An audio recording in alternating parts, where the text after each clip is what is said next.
Hello, everyone. Welcome to this week's episode of Catholic ReCon Testimonies from Reverts and Converts. I'm your host, Eddie Trask, and this week's guest is Kerri Davison, who, with her husband, they run Holy Heroes. I'm sure many of you are familiar with Holy Heroes. Before we get into Kerri's story, first of all, Kerri, thank you for being here. Thank you. Thank you for having me. It's a real privilege here. I want to just give a few details. So Kerri is an author, alongside doing all these things for Holy Heroes. She's an author, homeschooling mom. 6 of her kids, which they refer to as adventure guides, have graduated from high school, and they have 2 at home. And the reason I mentioned that up front, and I'm sure this will come into the story at some point, is the dedication that it takes to homeschool and what it means in the life of a disciple. There are challenges all around. And again, we'll get into this, but I'm just fascinated to see that you're in the midst of it and you're watching these kids graduate from high school. What a true blessing that must be. But so we could start there, actually. You could talk about the kids, and then we can go back in time and talk about your story. Okay. We have 8. Our youngest is now, actually she turned 15 yesterday. So Wow. She's 15 and we have a 17-year-old. Those 2 are still at home, and the other 6, 3 are married, 3 are in college, and 2 are home. Wow. Yeah. What a blessing. Now it is. So the kids, 15 is the youngest. Yes. When did you, because I think you started Holy Heroes in 2007, if I'm not mistaken. We started the year she was born. Okay. Yeah, that's not great timing. So how did this all happen? I don't even know when did you come into the church? Maybe you should go back to how this all Sure. Okay. So yeah. I grew up in a culturally Catholic family. Okay. And my father was non-practicing. My mother always practiced. She always went to Mass on Sunday. We never knew why she went to Mass, but she went to Mass every Sunday. And she took us when we were little, and my brother and sister and I all received our sacraments. We don't really know why we received our sacraments, but we did. And as my husband said, when he came into the church and I came back, there's a reason it's called RCIA. It's because it's all top secret. You can't, no one tells you anything. You have to find out for yourself. And so, so that's how I grew up. And I probably, my teenage years, I was just pretty much done with Catholicism. I just had no interest. It didn't seem to have any relevance. It didn't seem to affect anyone's life around me. I couldn't see it. And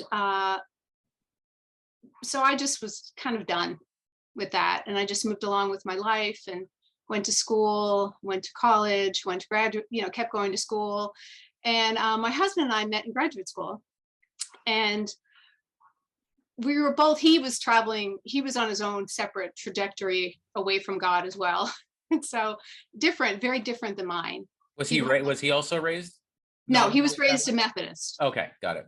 And a very different family than mine. He grew up a Midwestern, non-drinking, not dancing, not smoking, Methodist type of household. And lovely, lovely house. Culturally Catholic New York family. Okay. Mm. And we got married, and looking back now, I always thought we did all this under our own steam, that we made our way into the church and everything, but we actually didn't. Okay, it was just all set up by God. And of course, at the time we didn't know. So we actually kind of accidentally got married in a Catholic church, which is kind of hilarious. Accidentally got married in the Catholic Church. Wow. Well, we met in England. I had lived in Europe for a couple of years, and I did not want to be married by the government, because that was a very repellent thing to me, that reeked of communism. That was like at the height of the Cold War, and I was like, there's no way some government's gonna. Sure. I want some higher authority saying that we're married. Yeah. So when we went to get married in the States, I was just looking around for some church that would marry us. Okay. And I don't know how this works. I don't know anything about anything. And there was no Protestant who was interested in marrying me. And my mother found out that we could get married at, my husband is a United States Air Force Academy graduate. And we found out we could get married at West Point because that's another academy. And if you're in the military, you can get married there. Got it. So my mother arranged that, and she found the only date for the next 2 years that was available. So she took it and she arranged everything. And we ended up getting married there on short order, like within 4 months. And we got married. And interesting enough, I'll just tell you this little side story, because this is how God has worked with us. Because I think it's because really we're very individual, we're very kind of independent minded people. And we kind of thought this is just us doing this stuff. It's really not. So we got our invitation. My mom sent out the invitations. I got a phone call after a friend of mine got it. And she said, oh, you're getting married on the year today that you met at my party. And so we had actually met the year before at her party on a Saturday night. We were getting married on a Sunday the following year on May 8th. And of course it didn't, my mother arranged this whole thing. I had no control or anything. And I was like, oh, how fun. Like, that's great. I'm so happy. I was thinking it was more like Victory in Europe Day. So I was all excited about that. But it was actually the day we met. And I didn't realize this till, my goodness, probably, 15 years later, that May 8th is actually the commemoration of Saint Michael, the Archangel, his apparition. I didn't know that either. Wow. Yes, it's a day that, and so interesting enough, Michael is my confirmation name. And so I always look at that as a little blessing, like a little sweet thing that God gave me without me even knowing. Yeah. That he had his hand on all of this. So we ended up getting married in the Catholic Church, and we'd assigned something that said, oh, we'll raise our kids Catholic. And my husband really bristled about that a bit. But we just really wanted to get married. Okay. And I was like, hey, I was raised Catholic, whatever that means, Yeah. We'll do whatever silly thing they want us to do. We'll just take care of it, So we never really, we were both kind of on these paths of searching. Mine was very much in Western civilization. Ken's was very much in the East. He spent time in India and different places traveling, and he was very interested in all this, in philosophy and all these things. Okay. And also because it was very less personal, a philosophical God doesn't make any demands on you personally, and the God I believed in, he didn't make any demands on me either. Okay. But I was less philosophical about it. Yeah. And then we had a child, and suddenly we were looking at this child like, so what do we do with her? Like, how do we raise her? We knew nothing. And around about 9 months, my mother was saying, hey, you gonna get her baptized, or what are you gonna do? And so we thought, oh, baptized. Yeah, that's that. And so we got her baptized. But I went and I talked to, some priest, and I said, can you explain this to me? And why am I doing this? And it was like, I got they couldn't answer me in a way I could understand it. I'm not saying they didn't say anything that was intelligent. They probably did. I couldn't understand it. It seemed silly to me. And I was actually told by someone, you're like joining a club. And I thought, you just don't even know who I am, do you? Because you just said like the worst thing you could ever say to someone like me. And so we did it. My husband got out of the Air Force. We moved around a little bit. We ended up in Minneapolis, and we had a great life. And we met some friends, saying, but like that was, I don't mean that. I'm saying we really weren't looking for anything. Okay. We just had a great life. And we were just living our lives, and a neighbor down the street, lovely people. They were evangelical Protestants. We became friends. They were lovely. They evangelized us. I can't tell you how good these people were to us. And we started to learn, and it was very interesting, intellectually interesting. My husband kind of went along with it at first, and then he was very engaged because it was very historical. And so we had never really encountered the historical Jesus before, like that he's a real person. He was, he is a real person, but he lived in time. And then here's the, biblical narrative of him. And actually this biblical narrative is more reliable than, say, the book of Julius Caesar or any ancient documents like this. We were just fascinated by this, that really there's thousands of copies of the ancient Bible that were copied and recopied and were impeccably accurate. Yet we have, like, we take Julius Caesar and these other ancient books that we all read in college, and they're considered like these great historical works, when in reality they had like tens of copies of them at the most, maybe a couple dozen, and they're all inaccurate. None of them match. They're missing chapters. None of the grossly huge variations of the narrative in those stories. Yet we take that as historical accuracy. Yet the Bible, here we have it, thousands of copies, impeccably accurate. I think it to like 1%. And yet everyone, it's what, not real? What? And so we started to confront this, and it was shocking to both of us. And I think we just were, actually, quite frankly, to me, it was relief, because I think sacramentally, I was yearning for this supernaturally, not realizing what it is I was looking for. And my husband was just stunned that this was real. And so we went down this kind of Protestant Bible study road, but it was great because, like, you didn't have to go to church, and you didn't even have to be in communion with other people. You just had to, like, do your own relationship research and and get together on a regular basis. Very academic. And so we we kept going there, and I'm trying to remember what happened. Oh, so I know what happened. So things started to trouble me and him, because then we started on this thing. I just remember this one hilarious night.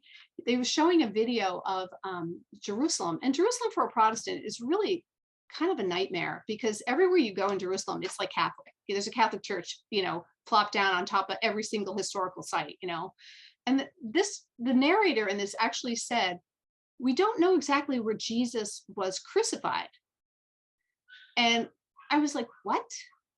Wait, there's a church of the Holy something or other sitting right on the top of where he was crucified. I remember that from like a sophomore year history class. There's no way you don't know where that is. And so things like that started to come along. And then I started remembering things like, once saved, always saved. And then I was, be perfect like my Father in heaven says. And then, our Father who art in heaven, forgive us our trespasses as we forgive those who trespass against us. So none of this is logically adding up to us.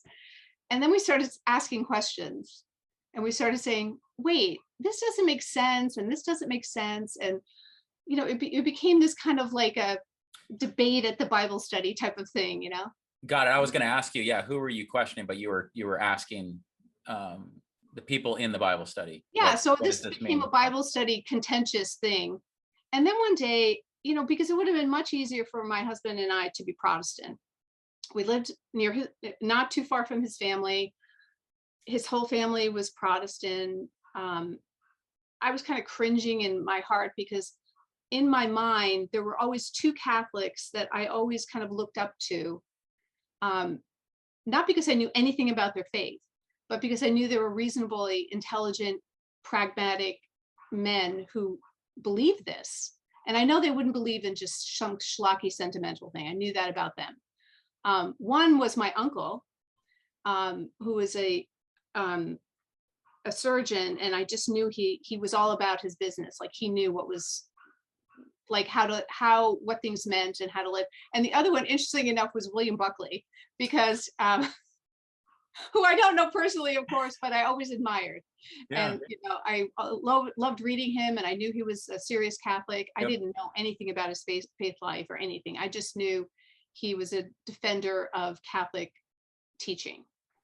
And I knew he went to Mass, which in my book, like, that held a lot of sway. Okay. And now I have a question about your uncle. So you were observing this as a child as well, that he was devout, or you were? He was a little bit more remote from me. Okay. I knew he was, and I knew there were people in my mother's family who, interesting enough, my mother was one of 8 children. One of her brothers died, but the rest of them raised their children very in the RCIA mode, like the very secretive Catholic way of, I go to Mass, I never tell anyone why. And I don't know why they did this, but they did. And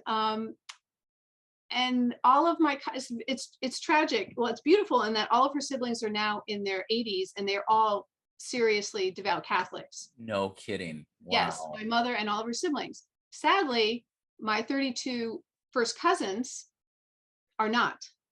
So I'm probably one of a handful who even goes to mass. And so because there is no understanding of this at all. So it's tragic.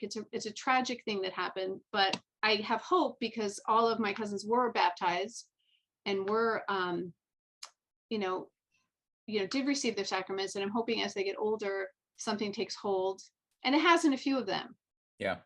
And so anyway, but that's a little side story. But anyway, so Ken and I, one day I just thought to myself, I'm gonna go into, I just saw this Apostle bookstore. I was driving by. I said, I'm just gonna go in there and ask a question. So I went in. This is all before the internet. You have to realize that we were like relying on like the history books in our library, which was a lot, but it wasn't, nothing was, we had no Catholicism at all. I went to this bookstore. I said, can you just give me a little book? I don't want to, like, I walked in there and there was like, oh my goodness, there's like I don't want any of these books. I just want a little book to explain to me the difference between being a Protestant and being a Catholic. That's all I want. And she said, oh, you want this book? So she handed me this book, Born Fundamentalist, Born Again Catholic. And I bought it and I read it like that day. And I was like, okay, Ken, we got to do this. You got to read this. So we started talking about it. He read it. And so at the end of the book, he's like, okay, so we're going to be Catholic. And I was like, okay, we're going to be Catholic. Who wrote that book, by the way? David Curry. Okay. Got it. And it's so hilarious because I went back and I ordered from this bookstore. I ordered a case of those books and I gave them out to all my friends. And then I always had 2 or 3 on my bookshelf. So when someone came over, they said, oh, you have doubles of this. And I'd say, oh, here, take one. And so I would always do that because I owe that man a great debt because he wrote something so straightforward and simple, but it answered every question that I had. Because at that point, we're like, okay, we believe Jesus is real. We believe he's God. We believe this. What do we do now? Yeah. And so so we ended up becoming Catholic, and here we are.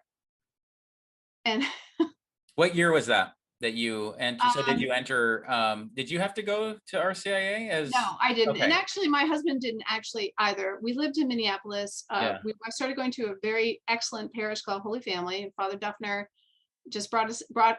Well, we were in that whole year, and Father Duffner ran a class. Just come and ask questions. It's a Catholicism class. Mm-hmm. And then my husband actually officially came into the church in 1995, the same time our daughter was born and baptized, our third daughter. Okay. Yeah. Wow. Yeah, that's great. So it sounds like for that, I can't speak for your husband. It sounds like he was very open-minded through most of this. No, it was, I mean, by the time he came into the church, you have to realize we had already been married for, let me do the math here. We'd been married for 8 years at that point. Okay.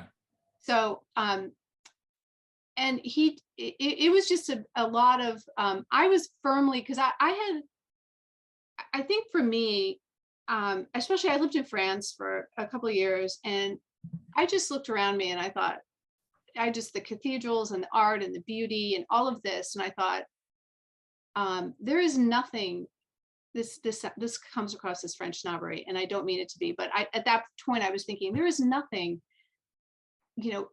these people built all this for the love of God and beauty. There's just, or basically beauty inspired by God. Sure. And I just couldn't, and I looked at godlessness. I looked at, because I also had been in the, in the Soviet Union and things like that. And I thought, this is just hell on earth. And I want nothing to do with this. So there is a God inspiring all this and something very bad that's taking it away. So I don't want anything to do with that. So I was very much and I was very much Western civilization. Sure. And my husband had kind of catapulted over that into a lot of Eastern mythology and philosophy and things. So it was kind of a lot of back and forth for a lot of years about that. It was Well, very interesting. yeah, it's interesting that you said that, with the philosophy at the beginning of our chat, that God is not making demands. It's not personal. It's No, very ethereal, and and you can um, play with that in your head all day long. all day long. And Yeah. then when you said that you started to learn about the historical Jesus, I think that was, based on what I'm hearing, a pretty Yes. big turning point, right? And that's when that subjectivity started to change, and you Yeah, it started to became get more real. specific. Yeah. And you have to be honest. If you're honest with yourself, I think that's the one thing that we had, which was we both were interested in the truth, Yeah. regardless of where that took you. And actually, I think God really blessed us, because for us, it wasn't like a painful thing. It was just, oh my goodness, this is real. Wow, we have to adjust our lives. We have to start living a different way. And I know many people that's very, it wasn't totally painless, but it wasn't terrible either. And in the end, it was magnificent. But at the time, if you had asked me at the beginning of marriage, you're going to have 8 kids, I would think you're out of your mind. Okay. Because there is no way this lady's having 8 kids. Okay. It's amazing. So it's 95. You return, and your husband enters the church. What was that period like? And I think leading up to '07, when you decided Um, to launch Holy Heroes. it was I think that God took care of us. I almost feel like certain times we were like, we must have had like an angel tucked under each wing or something, each arm or something, because I have no idea how this all, like, I know how it happened, but I'm Yeah. just saying, I'm like, how did we do that? I don't even know how we did this. And I do know, but I don't know how we mustered the energy and the time. And my I get husband's, exactly what you're saying. You're in the midst of it. You know yeah, what's happening, but you can't fully see all of it until until maybe 10 later. years later. Yeah. Until you look back, because I look at it, and it's the same with our marriage. And when we're getting married on May the 8th, I didn't know that for, I don't even know how long it Yeah. took me to realize. When I one day I looked down at a Catholic calendar, I'm like, May 8th is what? And I was just stunned by that. And I was like, oh, thank you, Jesus, for taking care of that. You took care of that little issue. And the other, like, another weird thing, this is a kind of weird thing. When my husband and I met, we met at, as I said, a friend's party. You meet at a party, it's very busy, and talk, then you leave. And later he got my phone number from my friend, and we talk on the phone. And so finally we eventually decided we were going to meet. And in all of that conversation, it never like occurred to him nor me to ask, like, what's your last name? Okay. Because whatever, you just, Well, yeah, you just go by first name. Yeah. yeah, you just go by first names. You don't ask first last names or whatever. And we just never thought of it. It's just one of those things. So we finally decided, okay, so we're going to meet, and you're going to come to this party, and blah, blah, blah. And so we meet, and we have the same last name. My husband and I, we have the same last name. Like, my maiden name, his name is the same name. Yeah. I was always a Davison. It's crazy. You don't hear about that too often. I just No, it's heard just, my wife just told me 2 days ago that I don't know who it was, someone just married someone with the exact same name, first and last name. oh, that's very unusual. Okay, Yeah. so you just taught me there. But I'm just saying that this is the type of stuff that God, Yeah. like just little, like silly, amusing things like that. That little, like little things that God provided for us, that are just so fun. Yeah. And So, good. so I was going to say, between 95 and '07, you have what, 5 more kids? 5 more children, yes. Yeah. And my husband worked for big corporations. He did very well, so we had a nicely set up that way, and Yeah. so things were very nice for us. And then he started working, for different organizations, raising money for them, and different missionary organizations and things. And then he started Glory Stories, which is a he started writing these stories and producing them. And it's so interesting because Ken he's very talented in a bunch of different things.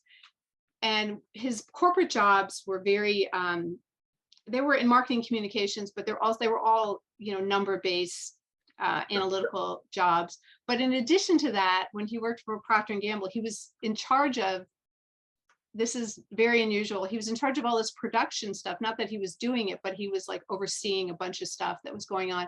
So he had his hand on all of the stuff and knew how it all worked and everything. So that kind of, it was very interesting that just segued into all of the things we started doing. And, there was really no reason for that other than God set that up, for that to happen. That should not have happened. That's and we ended up moving to California. He worked for a .com out there, and then we went back to Connecticut. Then we ended up in North Carolina. So he actually started working for, the reason we came down to North Carolina was he started working for a college here, and then we just started Holy Heroes, and then here we are.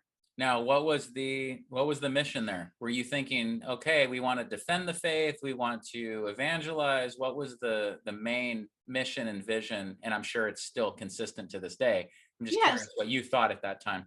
I think it was always the same, which is once we started writing these saint stories, and we saw when he started producing them and things, it was like so many people wanted them. And they were so happy to hear about it and learn about the faith through that I was just shocked. I was thinking, and I know it, and actually what happened is it kind of grew out of our own children as well, because as we're homeschooling and learning things and putting things together, we're realizing there's nothing like this available. There's nothing out there, and we could fill that gap, and we could do that. And so we started doing it, and it just grew and grew, and trying to make things joyful and faithful. And then you can see it, look around the culture now. I mean, it's just a wash in just degradation, that you just look at it and you say, good grief. There's, when we started this, I thought, oh, there's some work to be done here, because, and yet as you continue to realize there's so much more work to be done here. There's so much more that we could add to this situation. And that's what we're doing, and trying to do it in a way that's fun and joyful for people to engage, because there's a lot of negativity out there for people, and I don't think people need more of that. And our faith is truly hopeful and beautiful, so there's no reason for that. Yeah. And I think, back to my first point when we started here about homeschool and the difficulties of homeschool, I think that a lot of your programs, certainly they span many ages, and whether homeschool, private school, public school, whatever, it works. But I think, can you speak to how impactful some of the materials that you've produced have helped those families that have that flexibility to add to their curricula and get more religion into daily life? Oh, absolutely. I think that you can't overemphasize this enough. I really do. I think that we have robbed, and in my generation for sure, I mean, that whole loss, as I said, of my age group, and even the ones coming behind us. Yeah. I had this one moment, this is hilarious. I was in a bookstore, when the same bookstore I went originally in, but I was going there all the time, spending every penny we had in this bookstore. Okay. We were like her best friends after this. So she'd see me come and she'd wave. She knew I was going to be buying $300 worth of books on the way out the door. And so and that's interesting. I've had the same discussion with other people who've converted. And they're like, yeah, the first year I converted, or the first couple of years, I don't know what God did, but I was able to read hundreds of books within a short, and that's exactly what happened to us. I mean, hundreds of books within a short period of time. I don't know what that was, the Holy Spirit, I believe. There was, I don't know if you know Gary Machuda, but he explained the exact same thing, where he just had this fire and he's consuming book after book after book. Oh, it's like it's nonstop. What a grace. Yeah. And you can't, and I can't replicate it. I've never been able to replicate it myself, even when I'm trying. Okay. I cannot replicate those first couple of years, because it was just like Wow. a fire. And my husband had the same thing. And in fact, my husband went and got a graduate degree in theology out of that. Okay. And so, he put that to good use as well. And we just anyway, what was I saying? I was saying that, I was in the bookstore, of course, as usual. And I just walked by this little children's table, and I picked up this St. Joseph Baltimore Catechism, which I'm sure you know what I'm talking about. Yep. So I opened it up, and it's I can't even believe it. I was standing there, and I had my kids with me, and because I'm looking for stuff for them as well. And it says, why did God make you? God made you. And I'm reading this, and I'm saying, God made you to love him, to serve him. I was standing in the bookstore, and I was like, do you know I wanted to announce to everyone there, do you know the answer to the question that half of the people on the face of the earth are looking for is in this children's Baltimore Catechism? I was shocked. I was like, this has been distilled down and made for a 7-year-old child in the Catholic Church. And yet adults all over the face of the earth are looking for the answer to this question, myself included at the time. I was stunned out of my mind. And I think that's what we've been robbed with, because this is all available. This existed.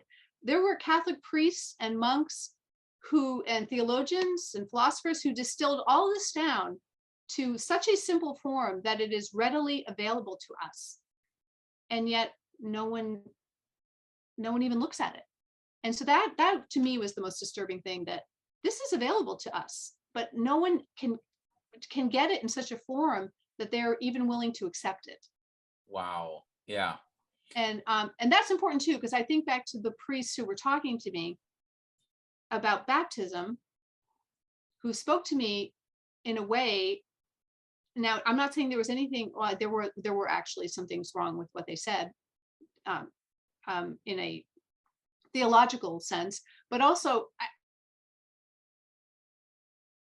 anyway. So I just think these things are all. That's what we're trying to do with Holy Heroes. Do it joyfully. Do it for your family. Bring as much faith in as many directions as you can into your child's life, as particularly the younger, the better, because you're raising them. It's this is another thing that I think I really absorbed. This is a French thing as well. Okay, this is a European thing, which is I lived with French people, and I saw little tiny French kids, and they serve up dinner.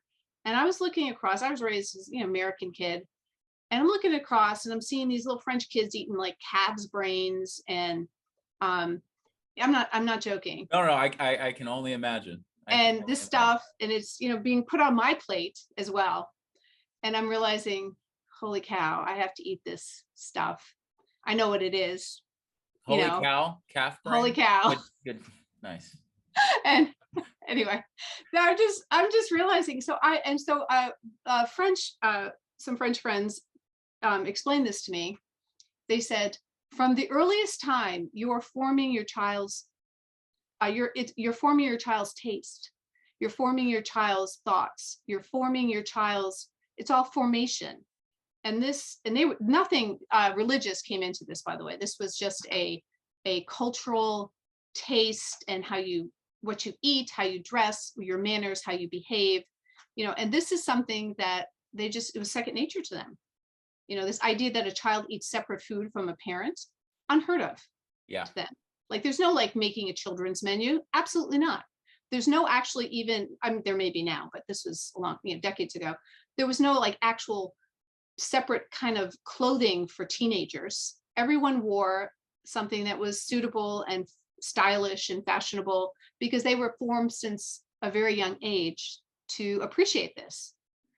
And so I remember these older French people, they would look at, for example, cartoons as complete abominations, because of that is so tasteless, in there. I was like, wow, you're really picky. And so, yeah. But that's how I think. That's a great parallel. I totally get what you're saying. But see, they're willing to do it for fashion and taste and manners and food and things. Why on earth are we not doing this for the most important part of your child's life, which is their faith and salvation? And I think, and that's what really has to take hold, I think, among Catholics, is that everything matters from a very young age. What they see, what they read, what you talk about at the dinner table, what they hear in your home, the books on your shelves, what are they? These are, what do they see on the media? All of this matters. And you need to take great, and it has to be intentional now, because they're not going to find it in the culture anymore. It used to be accidentally, Fulton Sheen used to be on the television at night. Yeah. Okay. Can you imagine seeing a bishop on prime No, time television? I can't imagine. And that was like the most popular TV show, okay, at the time. Yeah. So I'm saying they're not going to find this in the culture anymore. They're not going to find, there are no Catholic books in the library. There are no Catholic books in the bookstore. If you can even bear to go into a children's section of a bookstore anymore. I was just going to say, can you imagine a Catholic section where it was just children's books? No, it doesn't. Or Catholic month. You're not going to, those days are gone. Yeah. They're all gone. And in fact, you can't even go. I mean, I'm old enough now to remember going to bookstores with my oldest children, where there were still kind of beautiful places where you could go in and find like the Chronicles of Narnia and things like that, really lovely children's books. I mean, that doesn't even exist anymore. You're lucky if you find it, but you have to sift through so much other horrendous stuff to get that.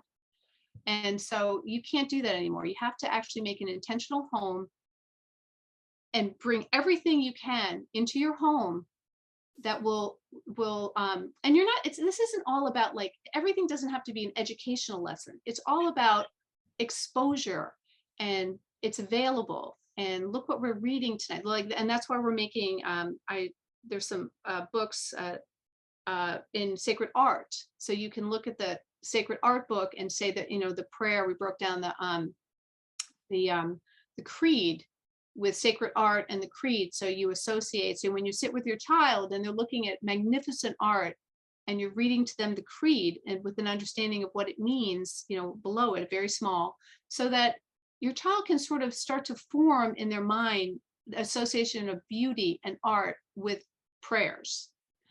And these are all beautiful things that it has to be done intentionally, is what I'm saying.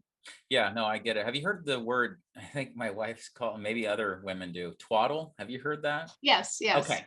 So correct me if I'm wrong. Twaddle is those books that are basically filler books. They don't really do anything. So I used to go to the library when my kids, just a few years ago, and I'd come home with a stack of like 15 books, and it was all twaddle. It's all twaddle, yes. And so my wife, she would go to, I can't think of the website.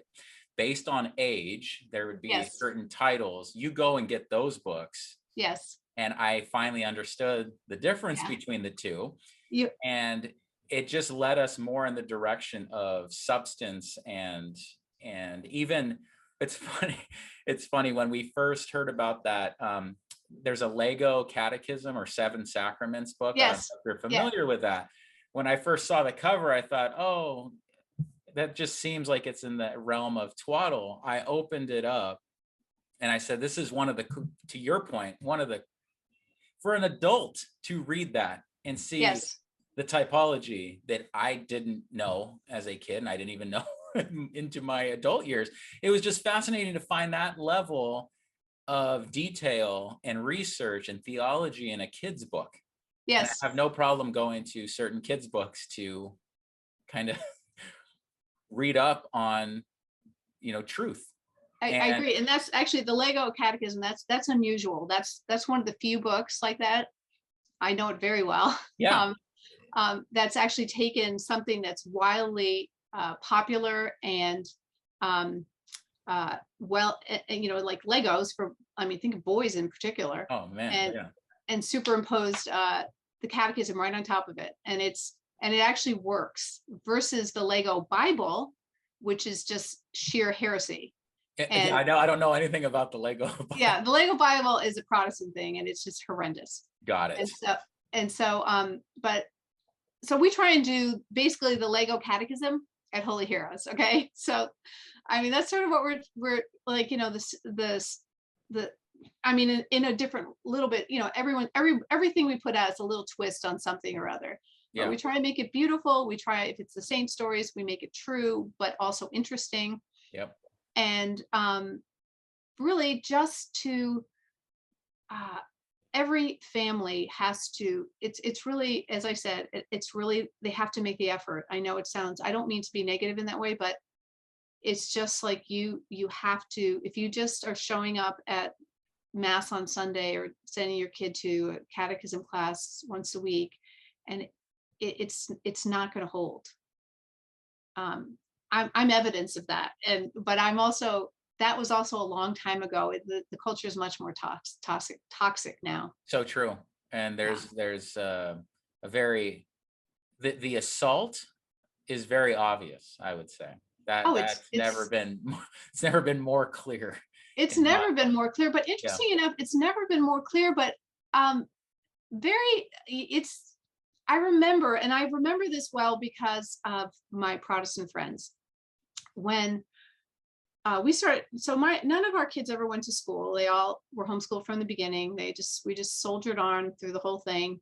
And I remember when I started, a bunch of friends were like, oh, well, as soon as this horrendous thing, I remember we were living in Minnesota. It was, you know, the one of the more progressive school districts, you know, in the country. And Mm-hmm.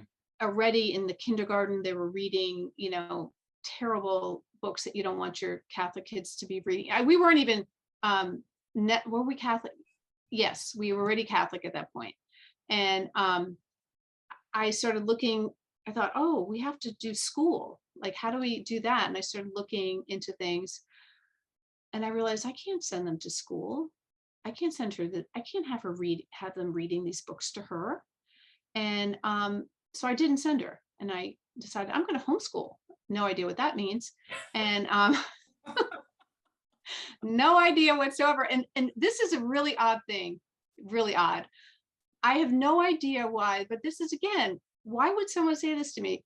Years ago, I was in law school, and when a guy I always sit next to in certain classes, we were talking about children and education. And I said, oh, yeah, something about school. There was some local school issue. I don't even remember. And I said, yeah, you'd want to send your kids to like this type of school. And this guy says to me, yeah, so long as you don't homeschool your kids or something. And I was like, I remember that years later, I was like, I didn't even know what that was. Why is this guy saying this to me? Like, why would that, like, so out of context, and just saying, dropping that in, you know, at a weird, and then he said it another time to me. And I was thinking, do I look like a, like, I could never figure out why someone would say something like that to me. And now I realize, I don't know, that was a Holy Spirit moment. Maybe that was, I was supposed to hear that at the time. That later, much later, when I heard this, when it was an option for my daughter, it wasn't so shocking to me. I don't know. So Well, that the was, funny thing is, I feel like there's this certainly a narrative where, to your point, like I can't expose them to that, and you're no, somehow supposed to feel guilty, or you have people saying, "What's the matter? It's not a big deal, you know, it's oh, fairly innocent," it's, and you realize, no, it's not at all. It is no, it's not not. Well, it's innocent. actually in the catechism. You know, do people realize that this is actually in the catechism? That actually before the age of reason, Yes. children should not be exposed to any of the moral deviancy we see in the world today. Yep. That's commonplace. That is considered a huge scandal, and it is in children, and you can see it when it happens because they are shocked. Like it's like a physically shocking thing to them. And I've seen it happen. And in fact, even older children, I mean, you can even, if you've ever had this experience when your children find out what abortion is, I mean, they just, they're like, what? Yeah. Like that's, wait, what are you talking about? You're making that up. That can't be right. No, it is right. And you have to like break their little hearts and tell them this can happen. And because children they can't even imagine such a thing. You know? Exactly. So it's just, anyway, so No, great point. Yeah. yeah, but that goes to other things as well. And we've all had these, and it's becoming more and more common at a younger and younger age. And all I tell parents, because I hear from parents all the time, and I just say you have to limit this as much as possible. You have to corral your family, you have to protect your youngest and raise them in within your family in an environment of love and purity as best you can. As best you can. Yeah. And, I spoke to someone the other day about, they have another initiative that's related to saint stories. Mhm. And I just said, wow, what a great witness, what a great time to be focusing on the lives of the saints and have the kids see themselves and other people based on virtue or what they're trying to do in their lives versus let's just say secular role models that. And what's funny is when you think about the role model, your typical secular role model in general, you're saying, wow, I aspire to be like them. And a lot of times it's based on one thing, which might be they're famous. They're famous they, and they're rich. they're rich. They get a lot of attention. Yes. I aspire to be that person. So we put Yes. posters on our walls related to those figures. But what we're trying to do, and so many people in the Catholic community, is to say, well, for example, your book, I didn't realize that you put this out. Yes, that's Carlo Cutis. Yes, that's our book. Phenomenal. Phenomenal book. To Yeah, my point, to have a kid book. that say, whoa, I identify with this man, or this boy, I identify with him. And I look up to him, our oldest is saying that. And yes, we actually have a glory story, an audio glory story about him as well. That's amazing. Because he is amazing. I mean, that's a story. I mean, all saints are, the product of the grace of God. Yes.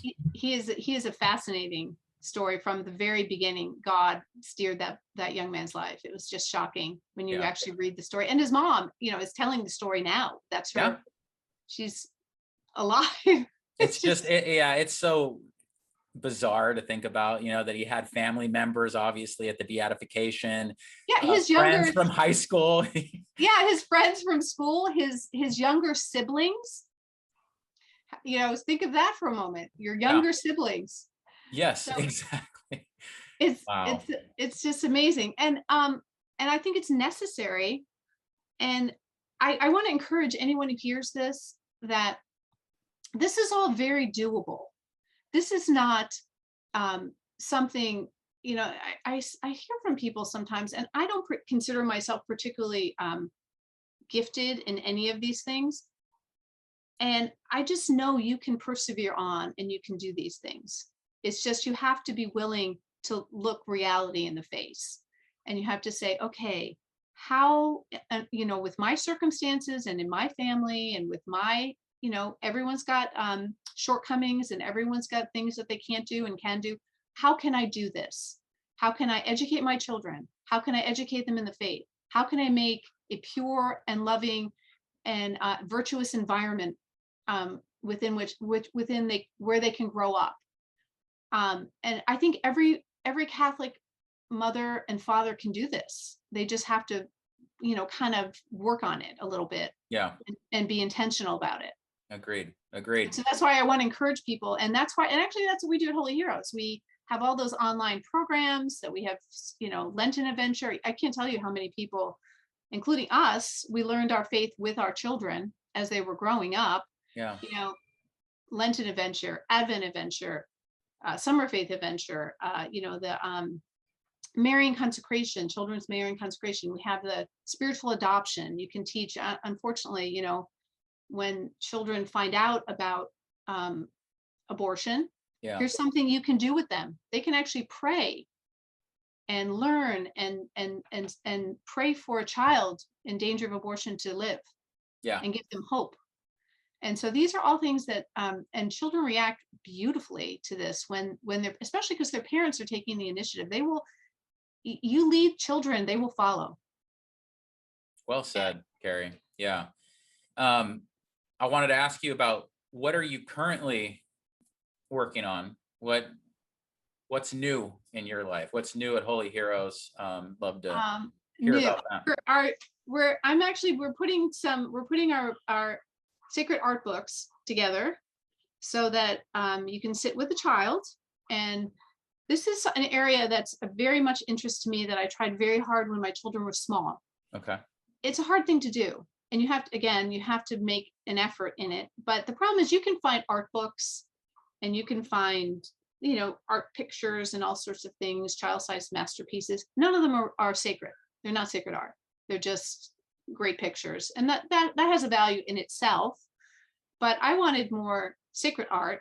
And so that becomes a complex thing. And so we started making these books. So we took the prayers and we're putting sacred art alongside. So when you sit and you're reading the prayer, I believe in God the Father, you have a beautiful picture, and it explains what that part of the phrase in the creed means. And then we did the same thing with our angel book, praying to angels and the guardian angel, because that's a greatly neglected area for children as well. And the most powerful, which is shocking to me when you think about it. I mean, here God gives each of us a guardian angel. What a benefit to parents, really, for their children. Think about that for a second.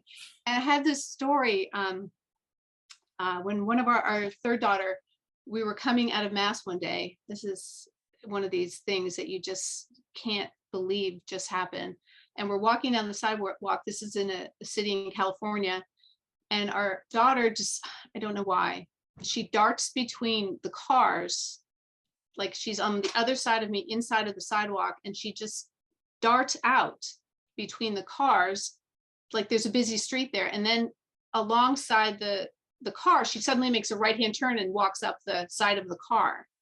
So there was traffic coming, and this car slammed the brakes on, obviously, and we're running, we're like diving for her as she's doing this. I mean, why this happened, I don't know. And this car slams the brakes on, you could hear it. And she just says the car is slamming the brakes on, she makes the right-hand turn. And I thought, thanks be to God. And the driver of the car rolls the window down and yells out at me, "You can thank her guardian angel for that." No kidding. And I was like, yes, I do. Thank you. You know what I'm saying? So that was like a guardian angel moment, that she was heading into the street, and for some crazy reason, she decided to run up alongside the car. And, it was just a crazy thing. And I'm just saying that was a guardian angel moment that reminded me, we neglect this, that children need to be taught. You pray to your guardian angel. When your children leave the house, pray to their guardian angel for their protection. When they leave for college, pray to that guardian angel. Send your guardian angel to make sure they're okay. We can do that because God gave those angels for our protection. And that is a really neglected. So the book I'm really excited about is the guardian angel praying to the angels, the St. Michael the Archangel, which of course I tell my children, you pray this prayer every day of your life. Yeah. You prayed after Mass, of course, but you pray it every day of your life. You pray this prayer, and you also pray your guardian angel prayer, and you ask your angel. And this is interesting. Is your kids go to college? This is interesting. Your guardian angel can help you on tests. Did you know that? I did not know that. Yes, yeah. Intellectually, your guardian angel can enlighten your mind. You pray to your guardian angel to help and remind me of what I need to, your guardian angel is not going to get you an A without you working for it. But of course, yeah. Your guardian angel can remind you of things. He can enlighten you. He can help you see things more clearly. And so this is what I'm saying. There's all kinds of things that angels do and want to do for us, because that's their job. Amazing. And so that book I'm really thrilled about. And there's a couple others as well that we're working on. The same thing in sacred art for the Mass and other things that, because I think beauty is very much actually, what am I saying? It's not just neglected. It's, our entire society is turned upside down now. Yeah. So everything that's ugly is now considered beautiful, and things that are bad are now considered good. And we have to teach our children, this is what beauty looks like. And they will be naturally attracted to it. Yeah. Because it's beautiful. because God put that in our hearts. And also the Catholic Church. I mean, we have the greatest artists ever in human history. What were they dedicating their life to? The greatest stories, the greatest events of all times, which is the incarnation of Christ and his church and everything that happened after that. So this is all available. And so that's great. And so when's the Feast of the Archangels? Is that September 29th? Yes, I'm hoping that will be available by then. Oh, the book you're talking about? Yes. Yeah. I hate to say this, but because of COVID, there's a lot of still backlogs in, printing areas. There's a lot of complexity that's not been worked out. Yeah, no, I understand. Is there anything else you want to add to the conversation people might find valuable? As I said before, I just want to encourage people that this is doable. Like, you can do this. You can educate your children. You don't have to be a theologian. You don't have to be an educator. God entrusted your children to you very specifically, because he knew, these kids were designed, by you and for you, so that you could take care of them and give them every single thing they need to get them to heaven. And I mean, of course, in addition to God, the grace of God, but I'm saying everything earthly that they would need in their education and in their upbringing. You can do this with God's grace. And I just want to encourage people to not think that the world, they just can't do it. The world is so hard and things are, they are. It is hard. But, it's the St. Thomas More thing. The world's not so bad that a good man can't live in it. And you just have to you have to be resourceful and find a way to do that. Yeah. And by the way, Holy Heroes will help you as best we can. No, that's great. And Kerri, if you can, send me any links that you want me to put in the description, and I'll make sure I add those so people can find the website and different products. And I think that book that you mentioned as well. Tell me again the title, The Born Again Catholic. David Curry's Born Fundamentalist, Born Again Catholic. It was Ignatius Press, and I mean, they kept it in print for a long, long time. Yeah. And so but I don't know if it's still in print.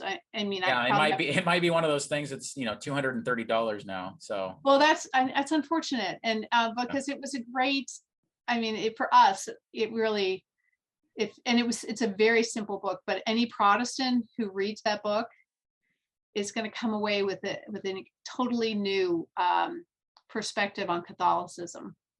And I think that's, as I said, God set us up to not come directly into the church, but to come in this way, because that's what we needed to do. Exactly. Kerri, thank you so much for your time. Thank you for everything that you're doing. God bless you and your family. And, I just appreciate the fact that there are many people that are willing to share their story and then I love seeing how their story then comes together in how are we helping the faith, how are we helping the body of Christ, and just being relentless in that pursuit. So I appreciate that very much. Oh, I appreciate you. Thank you for having me. Yeah, my pleasure. Everyone, thank you for watching. Until next time, take care and God bless. Bye. Thank you.